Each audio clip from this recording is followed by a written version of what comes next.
Rwanda, crime, mensonge et étouffement de la vérité. Chapitre 1, troisième partie. La presse a continué à réclamer ma tête pendant 6 jours. Deux éditoriaux d'André Pratre et une autre lettre d'un lecteur qui aurait lui aussi écrit spontanément Roméo Dallaire. La presse a sûrement sollicité cette lettre car le général sénateur avait déjà déclaré à des gazettes qu'il ne commenterait pas la controverse. Seule exception aux nombreux articles et commentaires sur l'affaire dans la presse, une chronique remarquable de Lisiane Gagnon intitulée Mauvais climat, dont voici un extrait. Monsieur Philpot rappelle qu'avant le printemps meurtrier de 1994, il y a eu des massacres commis par les Tutsis, ce qui est vrai. Il émet l'hypothèse que l'accident d'avion qui a coûté la vie au président Habyarimana et qui a déclenché la tuerie a été orchestré par le Front patriotique Tutsi de Paul Kagame.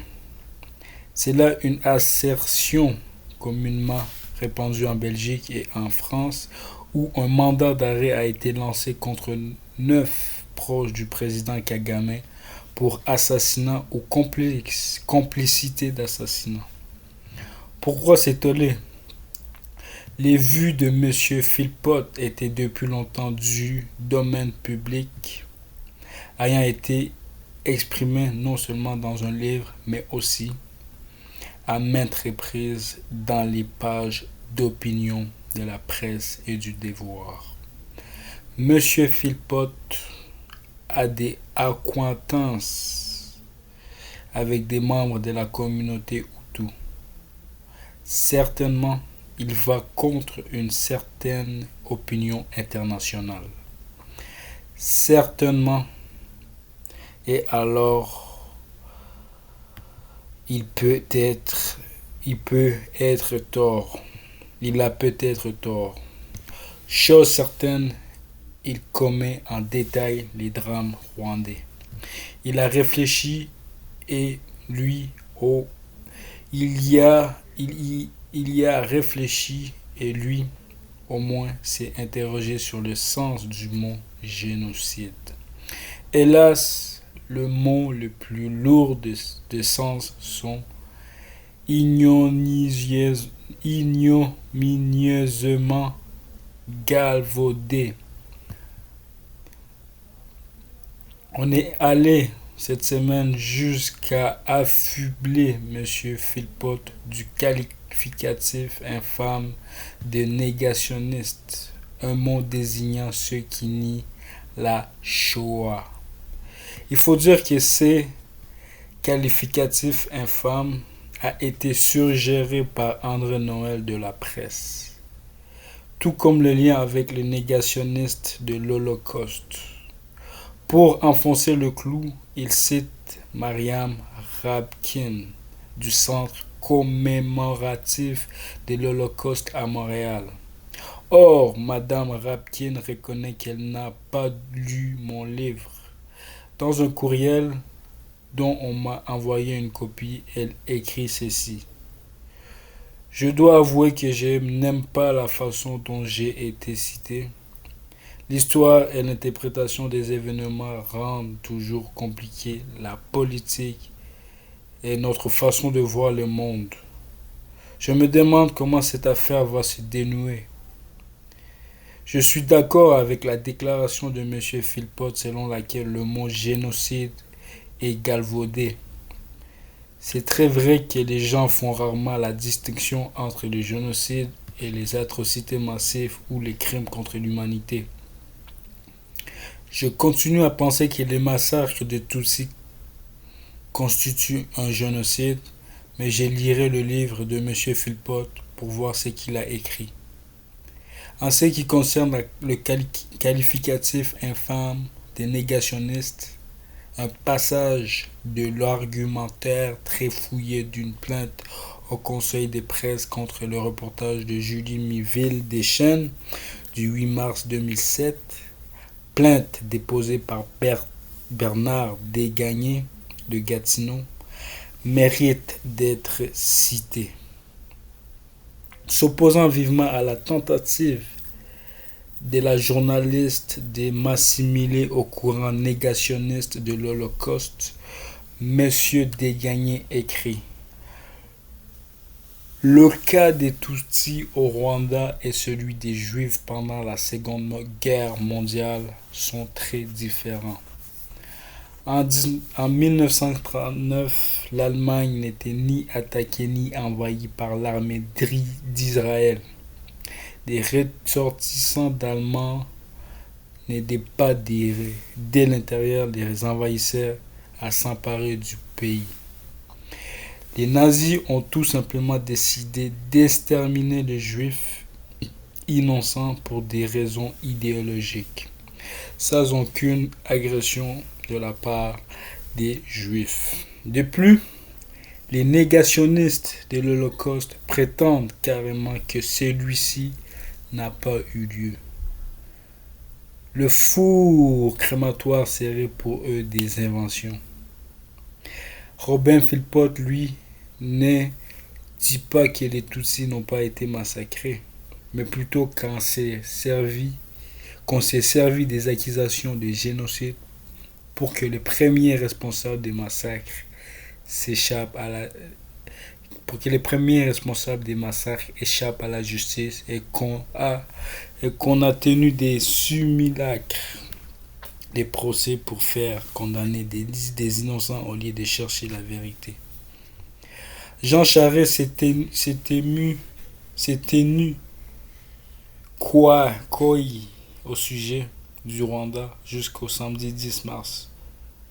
En point de presse, il a demandé ma destitution en disant que les génocides le touchaient beaucoup car il avait vu au moins 2 films sur cet événement. Et Jean Charest osait dire que l'auteur d'un livre de 200 pages avec une vaste biographie banalise le génocide rwandais. Heureusement, les communautés rwandaises et congolaises du Québec ont répliqué vivement et rapidement, exigeant que Jean Charest cesse d'exploiter à des fins partisanes une stratégie africaine. Mais sa demande de destitution tardive n'était pas innocente. Il voulait sûrement que la controverse se poursuive, au moins jusqu'au débat des chefs le 13 mars. Comment mieux esquiver d'éventuelles questions embarrassantes d'André Boisclair sur Option Canada, la commission Grenier et les référendums de 1995. Qu'en disent? On sait que c'est lui qui a écrit le livre sur Option Canada et aussi celui qui nie le génocide rwandais. Autre texte à signaler, celui de Louis Cornelier, chroniqueur aux essais au quotidien Le Devoir, intitulé Robin Philpott, chercheur de vérité. La force de Louis Cornelier repose sur le grand nombre de livres qu'il a lus sur le Rwanda. Contrairement à la plupart des commentateurs, il a lu presque tout ce qui était publié en français sur ces sujets. Lui est critiqué pour Le Devoir. Chapeau donc à ses quotidiens et à Louis Cornelier pour avoir toujours accordé au Rwanda l'attention qu'il mérite. Louis Cornelier qui accusait André Noël de faire une chasse aux sorcières conclut que le débat était ouvert et que la position que je défendais était légitime et partagée par un grand nombre de chercheurs respectés.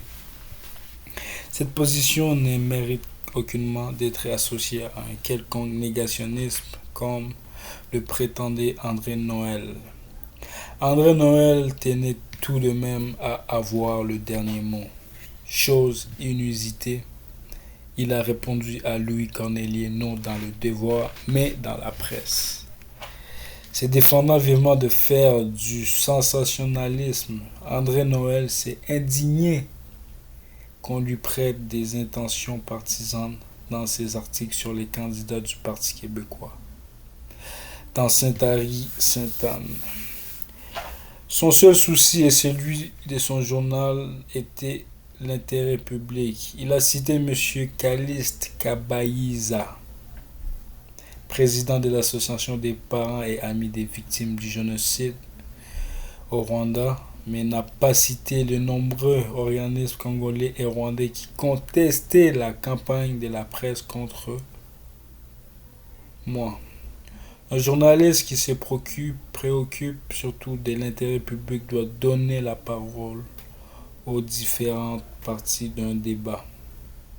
André Noël ne l'a jamais fait. André Noël termina sa réplique à Louis Cornelier comme suit. J'estime que M. Philpott a le droit d'écrire et de défendre les thèses qu'il veut. En contrepartie, un journaliste a le droit d'informer les lecteurs de ses opinions et de les exposer avec un angle critique. Ce faisant, il ne fait du tout du sensationnalisme de bas étage, il fait son travail. Si, dans cette saga, André Noël ne faisait que son travail au lieu de mener un combat partisan, comme l'a bien démontré Louis Cornelier, il aura des explications à fournir au sujet de son rôle dans un autre événement de la campagne électorale qui, heureusement, n'a pas fait la une de la presse. Le 14 mars, des groupes communautaires de Pointe-Saint-Charles ont tenu un débat des candidats de la circonscription Sainte-Marie-Sainte-Anne dans le sud-ouest de Montréal. Le débat portait sur la pauvreté, le logement social et le développement économique du quartier. Environ 150 personnes y ont assisté en faisant le tour de la salle pour rencontrer les électeurs et les électrices. J'ai remarqué qu'un photographe me talonnait et prenait beaucoup de photos. C'était Martin Chamberlain de la presse qui m'informa que le journaliste André Noël allait arriver sous peu. Surprenant, n'est-ce pas? La presse qui se déplace pour un débat dans une circonscription locale alors que la région couverte par le journal compte une cinquantaine de circonscriptions. La surprise s'est dissipée quand André Noël est arrivé en même temps que Caliste Kabayiza, l'un des seuls Rwandais que ce journaliste ait daigné citer. Ni le journaliste, ni M. Kabayiza, ni le photographe n'habitaient la circonscription. Tout était au point pour une autre manchette, une belle prise de bec bien préparée entre les défenseurs des victimes du génocide et les terribles négationnistes et candidats du Parti québécois, le tout sous l'œil vigilant du journaliste qui venait de découvrir un livre publié 4 ans auparavant. André Noël, la presse, et Caliste Kabayiza ignoraient toutefois que Pointe-Saint-Charles comptait une importante population congolaise, environ 400 familles. Les Congolais ont même surnommé ces quartiers de Montréal Kananga, nom de la deuxième ville du Congo par sa population. Ils sont nombreux ici justement à cause de ce qui s'est passé au Rwanda en 1994 et après. Réfugiés pour la plupart, ils ont fui la guerre à la suite de l'invasion du Congo par le Rwanda. Sous Paul Kagame, cette guerre a entraîné la mort d'au moins 4 millions de personnes. Les réfugiés congolais ne se laissaient pas raconter d'histoire. Ils ont vu de près la nature meurtrière et totalitaire du régime de Kigali Ils savent que ça ne s'est pas passé à Kigali quand l'histoire officielle le prétend. Une vingtaine de Congolais de Pointe-Saint-Charles se sont donc présentés au débat public. Ils ont, ils ont, ils ont, ils ont des problèmes de relogement, des sous-emplois, des statuts d'immigration, des reconnaissances des diplômes et approuvent la position que je défends sur le Rwanda. Leur arrivée au débat public a été une douche froide pour André Noël. Soirée perdue, plus de mise en scène possible. Voyez qu'il ne pouvait pas créer une autre manchette sans donner la parole aussi aux Congolais présents. André Noël et son photographe se sont éclipsés peu après le début du débat. Le débat à Pointe-Saint-Charles a donc porté, comme il se devait, sur les enjeux de la campagne électorale québécoise. La tentative de lynchage a connu un échec retentissant.